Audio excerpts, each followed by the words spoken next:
everyone. This is Pamela Alfi. I'm the e-volunteer coordinator at English Online. English Online is very happy to have our guest speaker this evening, Thura Aljubury. She's gonna present to us Techy authentic PBLA writing tasks. Before we start, I would like to introduce Thura and go through some housekeeping rules. Thura holds a Master of Education from University of Toronto, OCELT, and she's currently a professor at Sheridan College. She is an ESL and TESOL instructor at the Peel District School Board and Toronto District School Board, with more than 10 years of teaching experience in a variety of fields, mainly in ESL.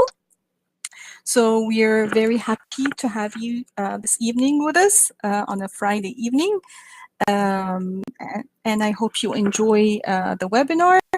So please, please mute yourself during the webinar, and then at the end, if you want to unmute yourself, if you have any questions and answers. But of course, depending on the number, and so far we don't have a big number, then Thura will see if she can answer questions interactively or at the end. Okay. So thank you very much. You have the microphone, Thura. You can go ahead. Hello, everyone, and welcome to this webinar. This webinar is about ESL, writing, technology, and PBLA if you're implementing PBLA. So as Pam introduced me, so I will basically be taking the ESL instructor's hat tonight and talk about my experience with technology, writing, and also PBLA. So tonight we'll be looking at PBLA, mainly competency areas, and the main focus of this webinar is basically to show 3 sample tasks that I have used in my ESL classes that worked well for me, implementing technology while working on writing. I also wanted to know your connection to PBLA and also your technology, experience with technology in your classes.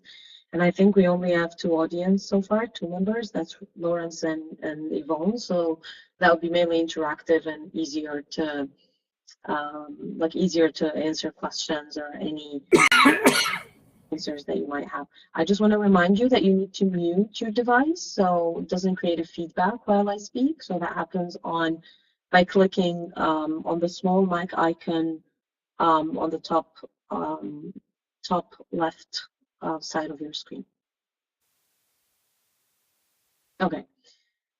So I wanted to ask you guys if you implement PBLA in your classes. If you do so, please choose yes. If you don't, just choose no. I know we have 2 people, so yes, 1 yes and 1 no.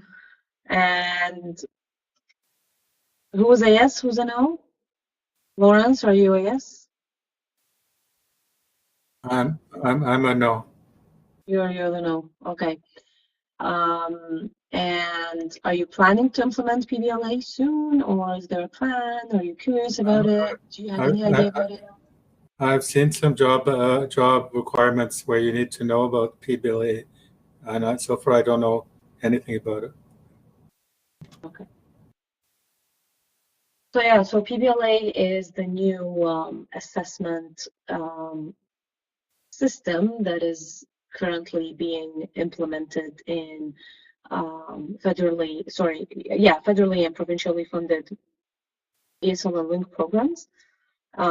It's a way to document students and learners' assessments, and it's a way to design assessments as well, and also linking the assessment and making the assessment relevant to their real life experiences and needs. So every piece of assessment needs to be connected to their real life situations. So nothing like true or false or fill in the blanks or so on, but everything has to happen through tasks that are connected to real life situations.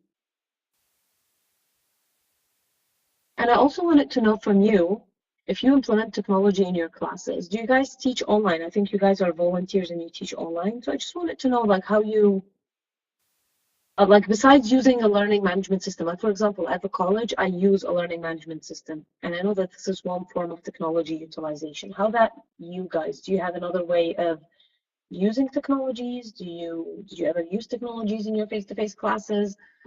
And yeah, so what is your experience with using technology? So I'd like you to go to the chat box on your right side of the screen and just type your experience with technology, and I'll be interacting with you.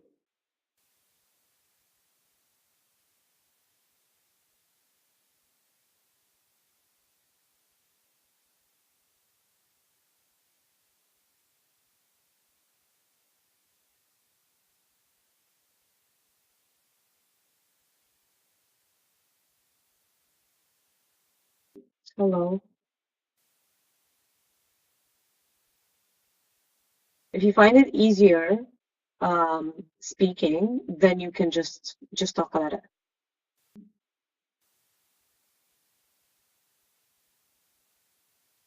Hi. The students have their cell phones all the time. So instead of myself getting annoyed by that, I should be putting them to use. I think they're addicted to them, so I have to do something with technology with the phones. Yeah, well, then what do you do? Like, what kind of applications? Methods, maybe any methods, techniques? I have most of the time I don't use the technology. I'm a substitute teacher, so far I haven't used it very much. Okay. And Yvonne here says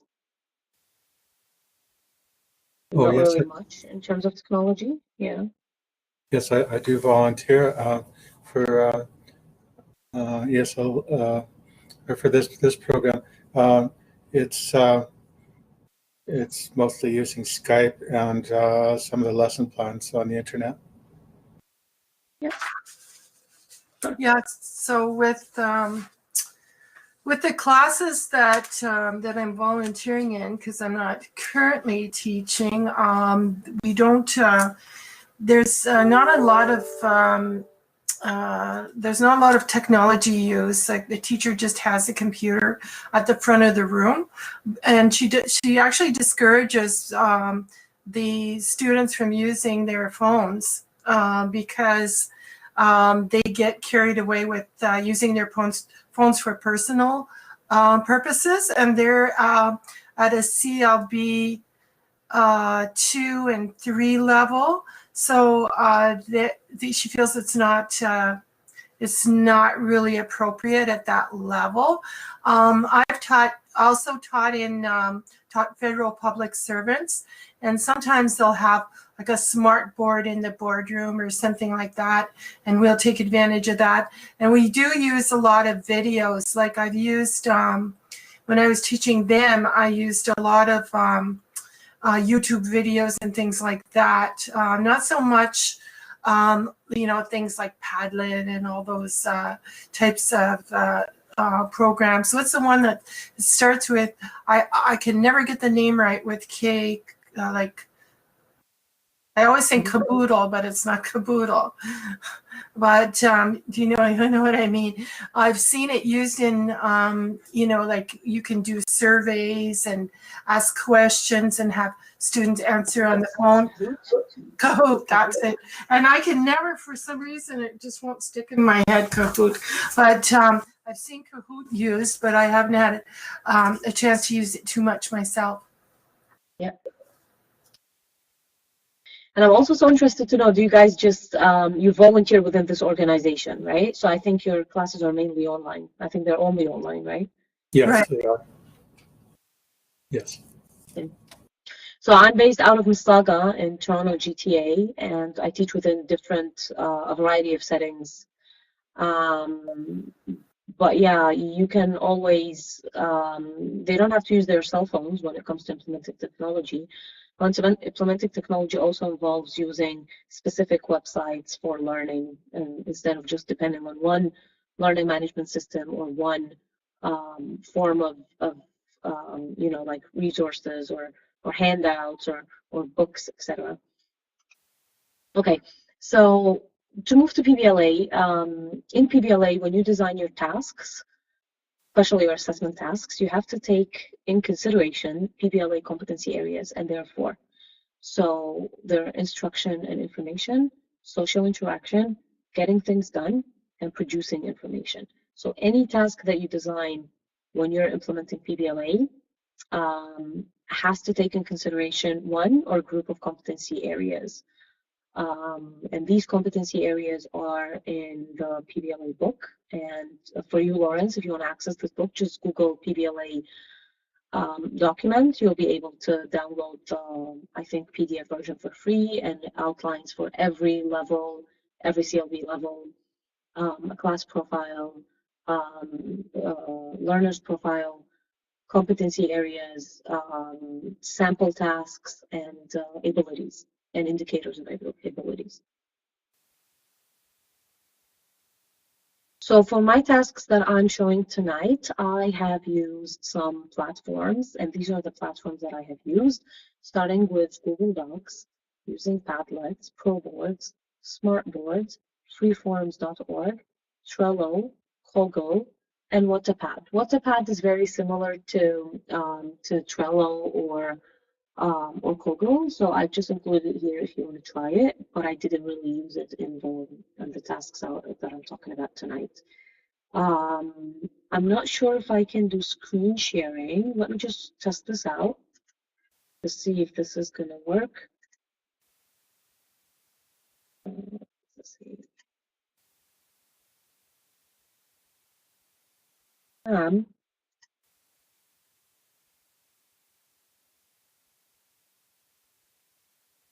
Are you there?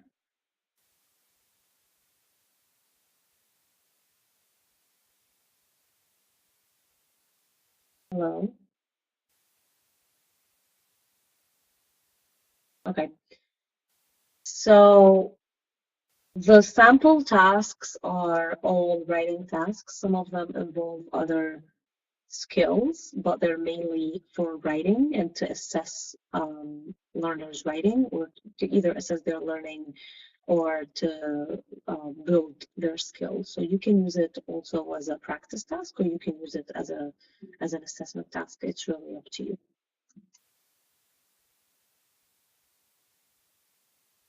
So the first task is very suitable for a CLB 7 and above. The competency, or the main competency that I focused on and emphasize here, is producing information. And when I say producing information, it's learners who produce the information. The final outcome is to post a response to the blog thread. So I will be basically posting a thread in the class blog, and the students' final outcome will be basically to post a response to that. And the format has to be in one paragraph. The writing has to be in one paragraph, and it's formal. And the reason why I chose one paragraph, although it's a CLB level, is that the students are working with an app or a software or a website, so that might be time consuming. So I didn't really ask them to post 3 paragraphs or 2 paragraphs, because that will be overwhelming. So I wanted them to get done with the paragraph and then figure out how to deal with the website or the app. So these are generally the task instructions. So the students have to brainstorm using this website, which is kogo.it. Do you guys have any experience with Kogo on a personal level? Like, have you ever worked with Kogo as an instructor, maybe as a student one day? No, I Because I have not. worked with Kogo when I did my master's, and it helped me a great deal in terms of mind mapping and brainstorming before I started writing my papers. No, I've never used Coggle. Yeah. So I don't know if the link here is hyper for you guys. Is it clickable? Can you click on it?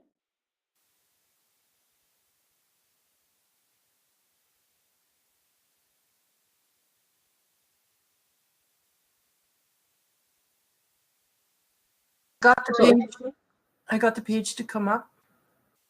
Yeah, so it will be a green page. You will need to sign up now to kind of like have an account to be able to access how it looks. If we can enable the screen sharing here, that would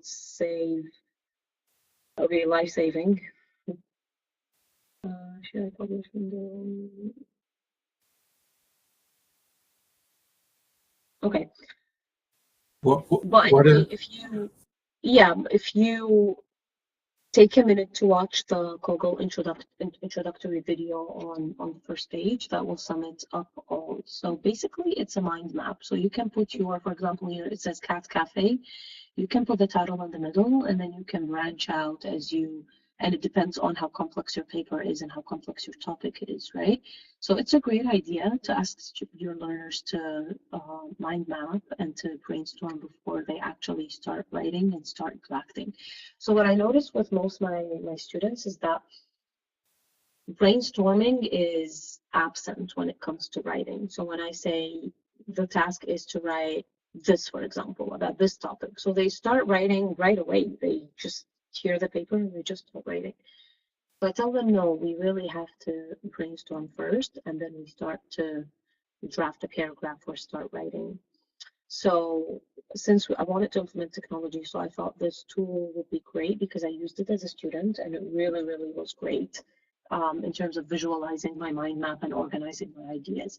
So I wanted my students to see that they're actually using the tool, and then after that, draft their paragraph in a Word document, just a normal Word document, then proofread their draft the way they want to do it, and then after that, post their response to the class blogs under the thread.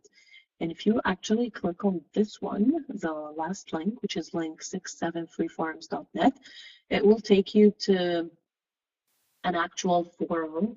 I created this forum for conference purposes because I present at TESOL Ontario affiliate chapters as well. So my audience wanted to kind of see how the forums look like. So let's say that this is the forum. They go to academic English, for example. So the topic for this sample task is, the question is IELTS or ESL 7. So remember that in terms of assessments and also the PBLA tasks, they have to be connected to learners' real life and real situations. So for a higher level, most of my learners were exiting, and some of them were actually going to either study IELTS or ESL, the next level. So I created a question for them as an assessment task, which is which course is best for me to start next term, ESL level 8 or IELTS? So here, the students have to respond to my question here and then write a reply after they, of course, brainstormed using Google and just post it. That was the final outcome. So again, the competency here was to produce information. The outcome was to post one paragraph response.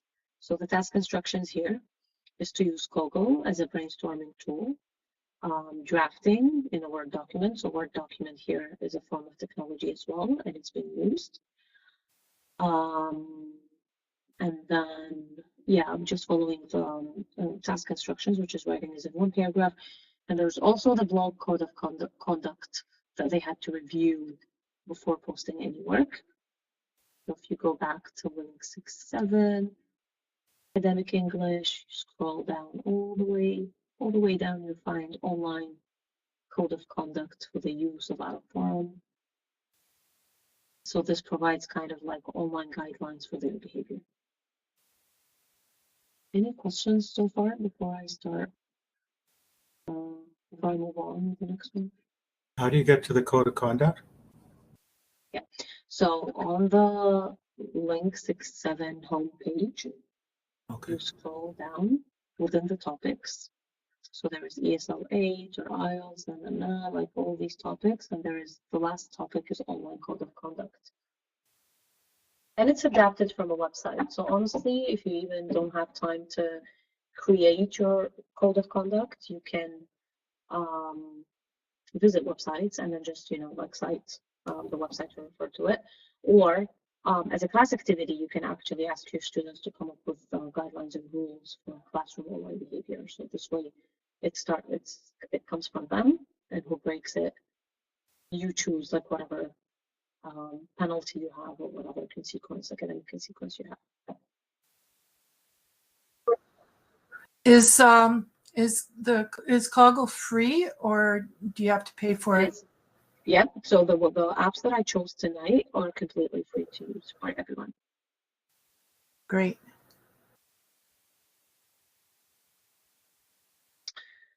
So this is the rubric that I used for this task. So I divided the rubric into two main sections, which are holistic and analytic. The main success criteria is to achieve at level. So the levels here are divided to, sorry.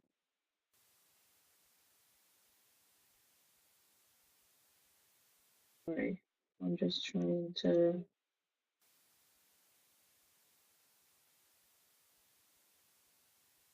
I'm just trying to access. I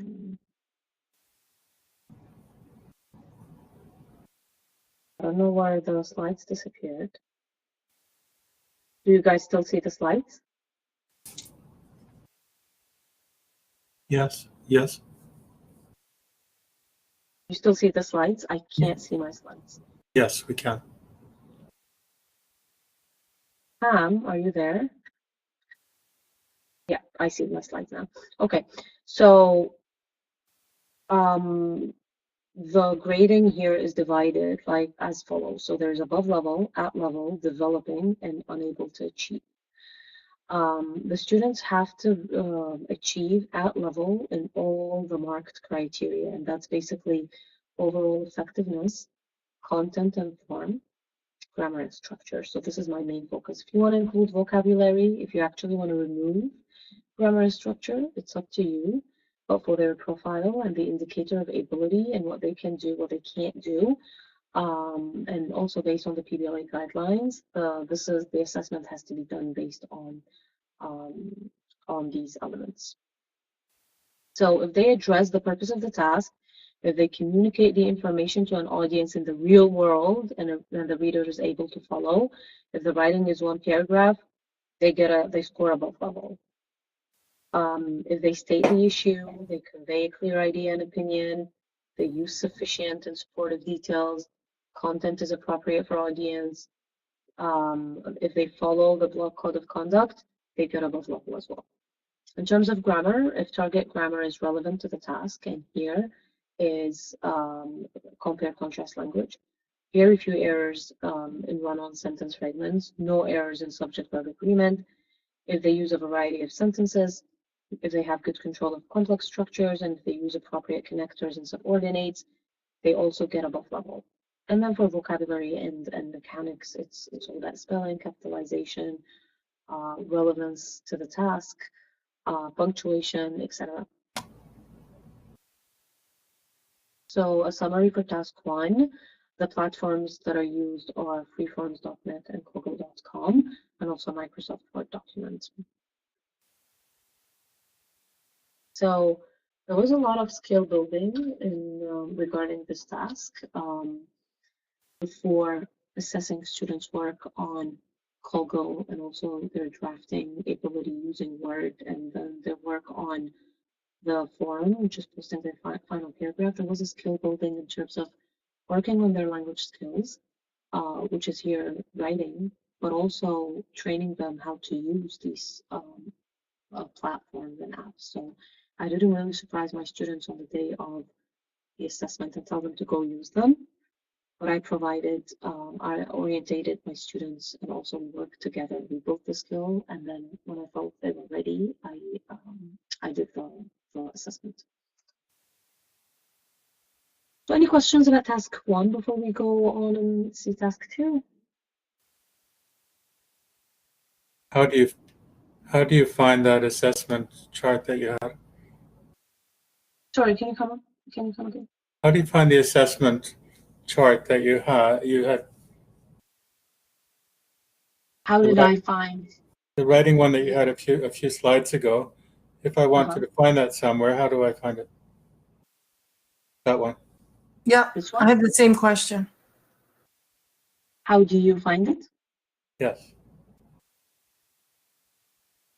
You mean how to access it? Yes, if I wanted to find this chart, this particular chart somewhere, well, is it possible? Yes, so I think Pam will be uploading the slides somewhere. I don't know, guys, what kind of if I think she's gonna upload that on your on the website. But in terms of accessing things like I created every piece here. So Okay, I understand. Oh, but it come from PBLA or? Did it no, come- I created it. I created it. Okay. Yeah. So I created this based on PBLA document and the indicators of ability for this level.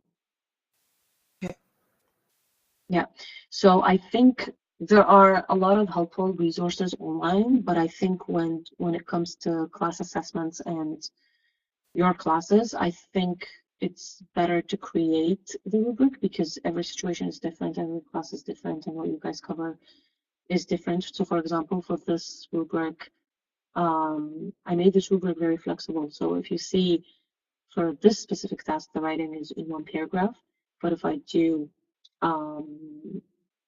just a traditional assessment, which involves writing by a pen and also face-to-face interaction. So I will just ask my learners to write no less than 2 paragraphs because they're doing the normal classwork. So, but I created the every piece here I created by myself. So for task 2, the apps that I used for task 2 are Stormboard and Padlets, and also the learners will need to use Microsoft Word document to draft their paragraph. So task overview is as follows. The CLB is 4. The competency is to share information. The final outcome is to post 1 paragraph describing a family member. And the format is 1 descriptive paragraph. So the previous one was a compare-contrast paragraph. This one is a descriptive paragraph. And this also gives you an idea of what vocabulary to expect.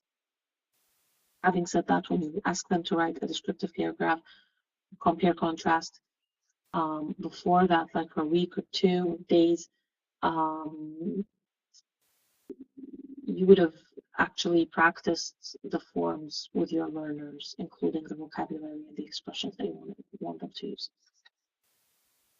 So the instructions here in general are also involve brainstorming, but now using a different tool to brainstorm, which is Stormboard. Draft a paragraph in a Word document, proofread the paragraph, and then post the final response on the class Padlets. So if you click on the Stormboard, you should be able to see how Stormboard looks like.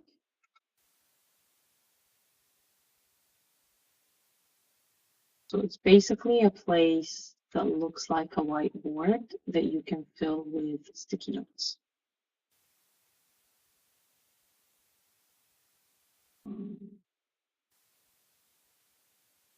So again, there's an introductory video, and what I like about these apps and websites is that they provide an orienting video on their first their homepage, so that will make you able to kind of understand how it works.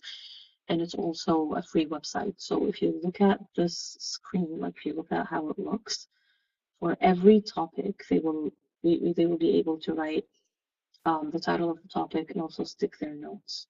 So for example, for this task, it's a descriptive paragraph that they have to describe a family member. So they will write, for example, appearance, who they are, appearance, how they look like, what they do, why are they important to me, why did I choose this person, and along with a picture, an image, a photo of the person, they will go to the class Padlets and post their paragraph along with the photo. And with Padlet, there's also an introductory video where you could watch Padlets and how it works, and it teaches you how to use Padlet, especially in your class. Any questions so far?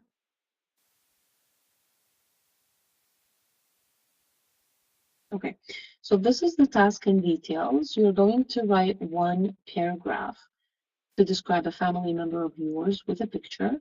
So again, they're sharing information and they're posting their paragraph and picture on the class Padlet. So these are the instructions. And this is the assessment. And again, I created this assessment based on my expectations from my learners. So the criteria, the overall description is clear. The amount of information provided is good and it supports the description. The vocabulary is appropriate to the level and it describes the family member. The sentence structure is adequate. It starts with an interesting topic sentence and ends with a concluding sentence, and writing here is one paragraph. The success criteria is basically to score at least 4 yeses in all criteria. And then the comments. I just kind of slipped out of my mind. So there are 3 types of assessments in PBLA. There's teacher assessment, peer assessment, and self-assessment. So for the first task, I thought it could be a teacher assessment because it was more complex. So I wanted to really assess and see how things work. For this task, it's less complex, and also the rubric here is not very detailed. It's just a yes or no or okay. So I thought for it to be a peer assessment where students are handed these rubrics after they finish the task, and then they look at their peers' tasks, and then they assess their tasks, and then they provide feedback. So this is peer assessment.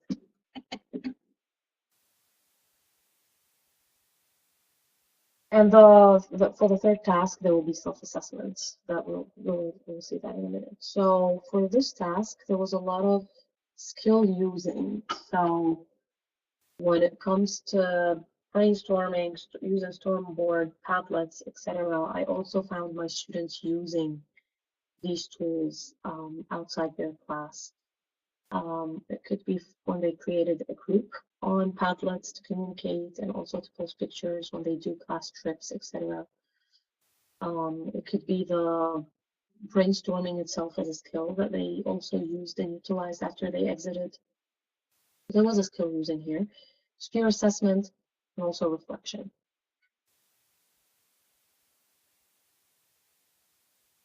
The third task is more academic in nature, and it involves using Trello, the Trello board, for organizing ideas, and Cornell note-taking template on Word, and also YouTube. So for Cornell note-taking template, I use that with my first-year students when I teach my mandated elective course, that is the Art of Technical Communication.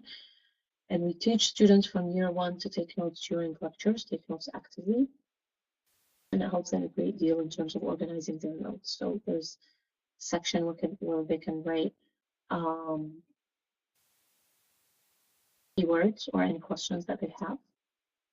Here, there's a question to take notes and also to draw visuals and relationships between ideas.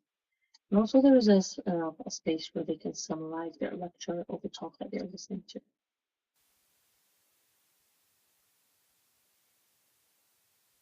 Trello is a board.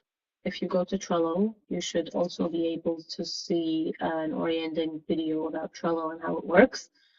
Trello is a board that organizes your classwork. So you can create an academic calendar, you can create a timetable, you can put sticky notes where you can just put some notes about your classwork, and also you can brainstorm and add things here and there. And different people can collaborate in one board. So the general overview of the task is suitable for a minimum of CLB 6 listening and writing. Competency here would be getting things done, comprehending information. Final outcome is to understand familiar information, then write one paragraph to summarize a talk, and the format is to one summary paragraph. Yvonne, is that a new question or I answered your question? You answered my question. Okay, Thank you. cool. Yeah, the criteria, the main criteria comes from the PBLA document, but you have to kind of like, based on that, to create the rest of the details, the task details. So these are the general instructions of the task. There is a talk on YouTube that the students have to access and listen to. So they would listen to a talk. The title of the talk is How to Gain Control of Your Free Time, and it's for about 12 minutes. During listening, they have to actively take notes using Cornell note-taking template. The template will be printed out for them, or could be emailed to them, or sent in a link where they could access. There are tons of Cornell note-taking templates available for free online. All you have to do is just to search for it, just Google it, and it's for you to use. And there are also instructions on how to create ones that work for you. After they take notes, they have to summarize their key points and questions in the summary box that I showed you on the template. Review and also proofread the summary, and just post the summary in one paragraph on the Trello board, and then share a link from their board so I can access their summaries. So this is the task, and this is how it looks, including the competency, the outcome, and also the instructions. So, any questions so far? I'm wondering how do you know about the Trello site? Is there one site that lists all of these different things that we can use? You're certainly not talk to us. So all the things that I listed here and I chose actually came from experience. So I actually used them in my classes and used them, as an instructor, or I explored in my free time, like how to use them and how to kind of, so I tried. So where would you find out about Trello originally? Where did you find out? I would Google, for example, academic tools or brainstorming tools, or like things like that, and then I would just see the results and try myself to explore some and see which ones are the most user-friendly websites and apps that I would select and use with my learners. So these are the most, I mean, there are tons of apps and websites to use as well as these, but they're not as user-friendly as these, or they might be user-friendly, but for the tasks that I have here, I could just select these ones. So I actually do a lot of searching and a lot of trials when it comes to using technology, and every day there's tons of things that are new and they're updated. So I kind of go from time to time, explore, design a task or two, and just put it in my bank of tasks so I can use it with my learners. So do they have access to computers in the classroom at all times, or like some of the schools that I've seen, there's a computer room and they do this work, I guess, I don't know, according to their schedule, however many times a week they're in there. Is it done that way, or do they access their phones? What are the dynamics? That's a good point. Yeah, that's a good point. So in where I teach ESL, there is an access to computer lab. So the assessment happens easier there, where you could see that they're actually working with computers and their school computers, so they can't go here and there. But in most cases, when it comes to skill building inside the classroom, all these apps and websites that I chose are mobile. So they could be downloaded on their phones, or they could be accessed from by using their phones. And yeah, we do have school Wi-Fi that we provide to the learners, so that's why it's easier for me to kind of expect everyone to be there. Super. And another question is, what level do you feel that that they're ready to use technology extensively? So I think your mastery level with technology is completely different from your language language ability. I found some learners, they were like level 1 or 2, but they were amazing when it came to using their phones or their devices and also their computers. And some of them were really, really advanced in language, but they were like completely illiterate when it came to technology. So every classroom scenario was different. I would definitely try to conduct workshops, and since I'm an expert with technology, so that would really allow me to kind of conduct some workshops with my students and build the skill and scaffold them before we actually do the task. So I think all forms of technology would work really well with any level, and I kind of disagree with people that say technology and low levels don't really meet. I would say if you start with day one and you're patient and you're kind of like doing that step by step with your learners, so they should be able to master that at some point. Now, I agree that with lower levels, you don't want to really dump too much information for them. You might want to just do it very, very simply on a simple level, but you still want to do some type of technology nowadays. And it's really, really real life, and it's very meaningful. I mean, there are technologies around us all day, right? So it doesn't matter if you're higher level, low level, you're still going to fill application forms, you're still going to go online, log in, use your email. So it's still around you.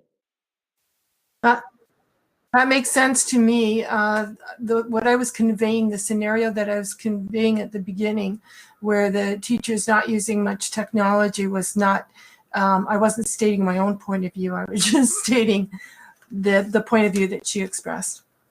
Mm-hmm. Okay, so I chose the assessment here to be self-assessment, just to kind of show a variety. Of course, you can do a teacher assessment or a peer assessment. It's really up to you. So the self-assessment here would be checking the criteria and see if the task meets the criteria. So if it does, it's a yes. If it kind of does, it's somewhat. If it doesn't, then it's a no. So does your paragraph summarize the talk fully? Have you started with a topic sentence and closed with a closing sentence? Have you proofread your paragraph before submission? Have you used appropriate connectors when applicable? Did you take notes using Cornell template before writing your summary? Did you use keywords from the talk? And the success criteria here to have more checks in yes than the other criteria, and of course to reflect by writing some comments. So there was a lot of skill building here.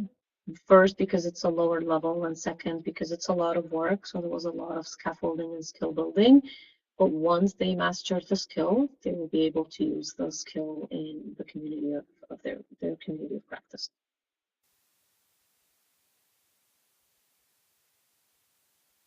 Okay, so I really want to know about you guys. What is your experience when it comes with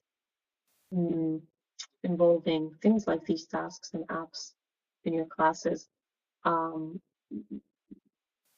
Do you have any suggested tasks for lower levels? What do you think, like, if you teach lower levels? I know that Yvonne talked about Kahoot earlier, and Kahoot's a really, really great way for gamification and learning and gaming as well. It's amazing in terms of reviews, competitions, playing games. It's free. So I agree that Kahoot is great. So did you ever use things like Kahoot, like Trello, things like these? Can you spell that one that you're talking about? I'm going to write it here. So it's www.kahoot.it.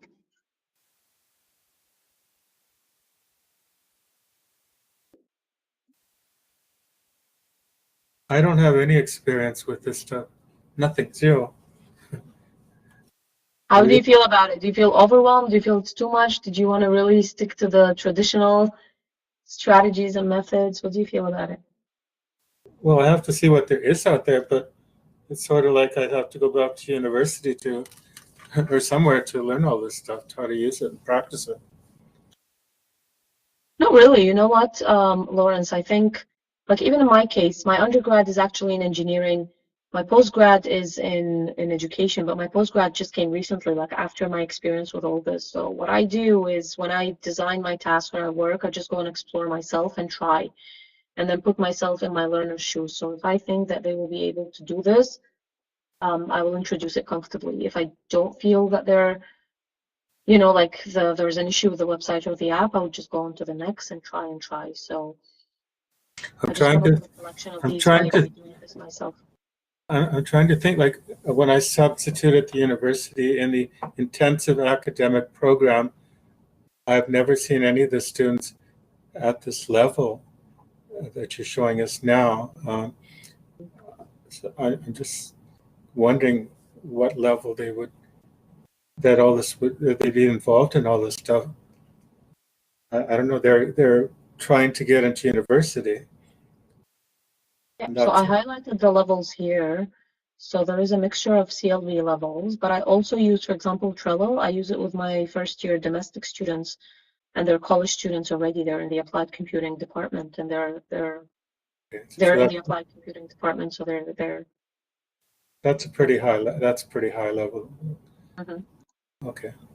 From what I understand, I was listening to a lecture by my former program head and an instructor at Algonquin College in Ottawa, and I think they're using technology. They were talking about blending online work with classroom work. And I think that there's more of an emphasis on technology now than there was a few years ago. So both in the TESOL program and ESL programs, I think that certain schools are taking more advantage of technology now. So I graduated in 2014, and I think the programs changed quite a bit since then. And I think there's more, they're taking more advantage of technology, both in instructing and giving and teaching the future instructors and in their actual ESL teaching. So, you know, it's kind of evolving, but I was still caught in the kind of era where there was less use of technology at the time I was going through the program. So now, you know, thanks to professional development, I'm able to catch up with what's out there. Yeah. Perfect.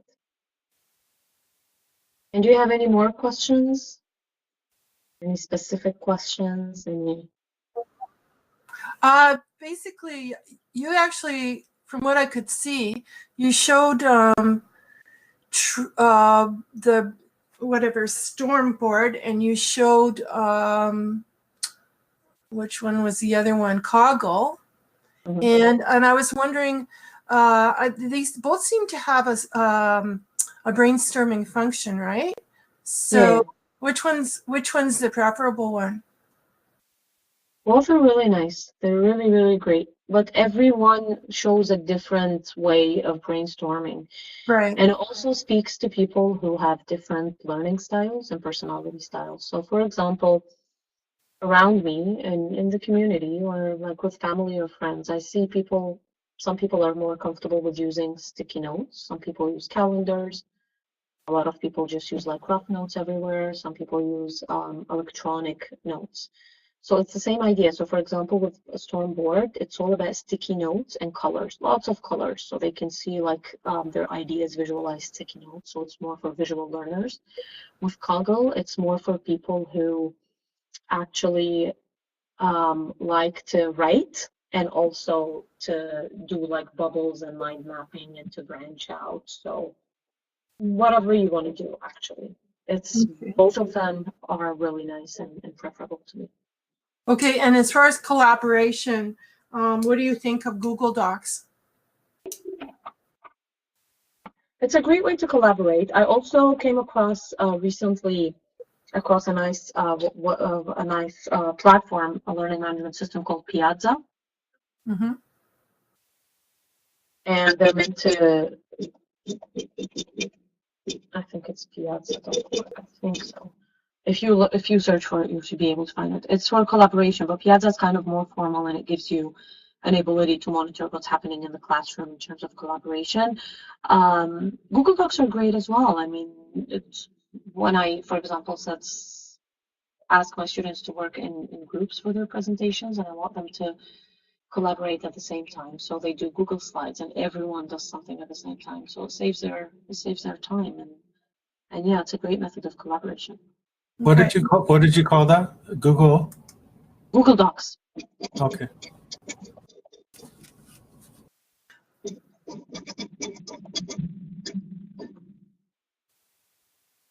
Okay.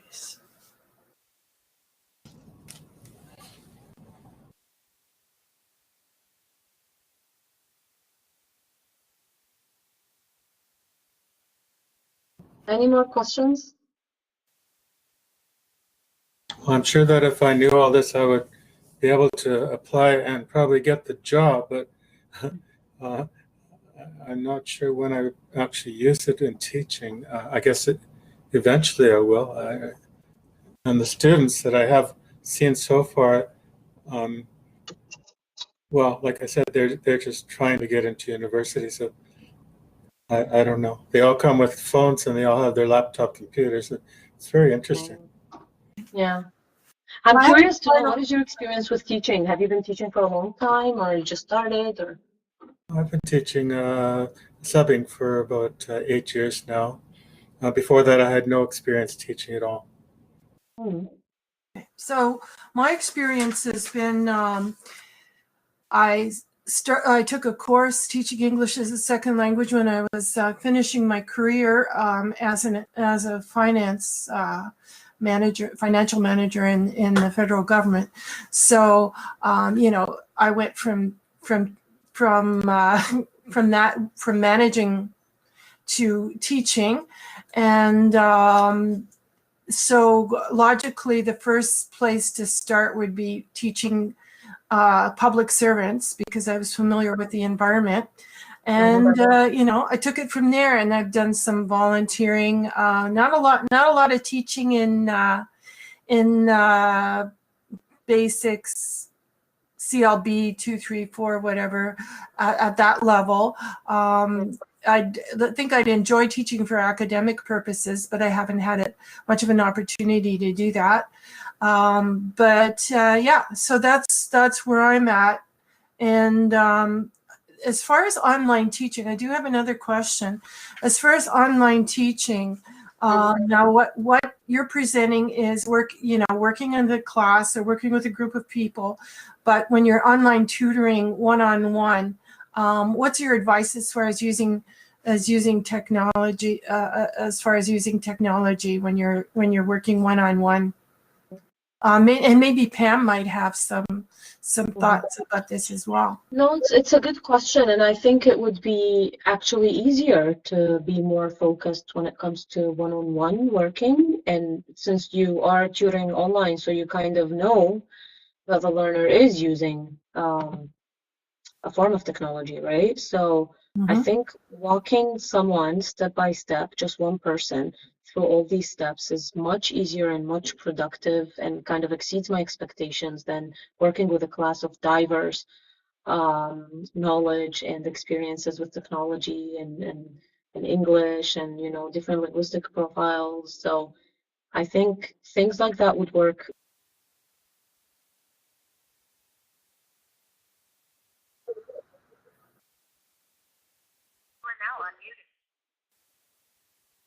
Can't hear you anymore.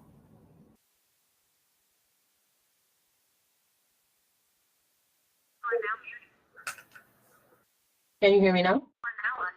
Yes. Yeah, so for some reason I think it got muted. I think you were briefly muted.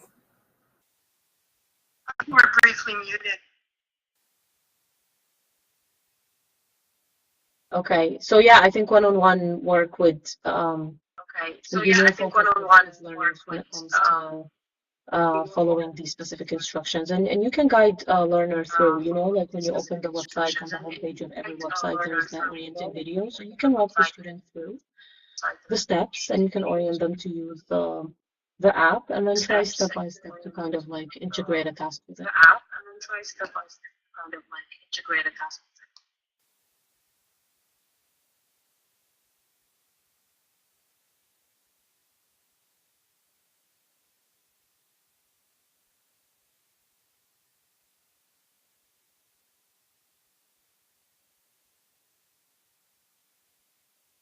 Yep, I think Pam is experiencing some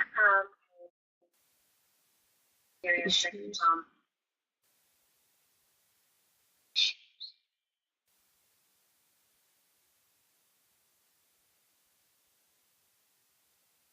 Pam, are you there?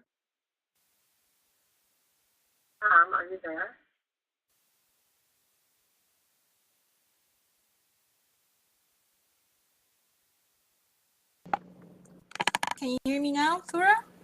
Yeah, go ahead. Okay. Sorry about that. Okay. So any more questions? Sanya, do you have any more questions? Sanya, do you have any? to Thura? No more questions from me, Mrs. Yvonne. No more questions from me. Whoops. I'm sorry, there's some echo here, so I apologize for that. I'm not sure where it comes from. Thank you very much, Thura. It was a very interesting webinar, and I thank you all for attending. Sanya, Lawrence, and Yvonne. Please feel free if you would like to order any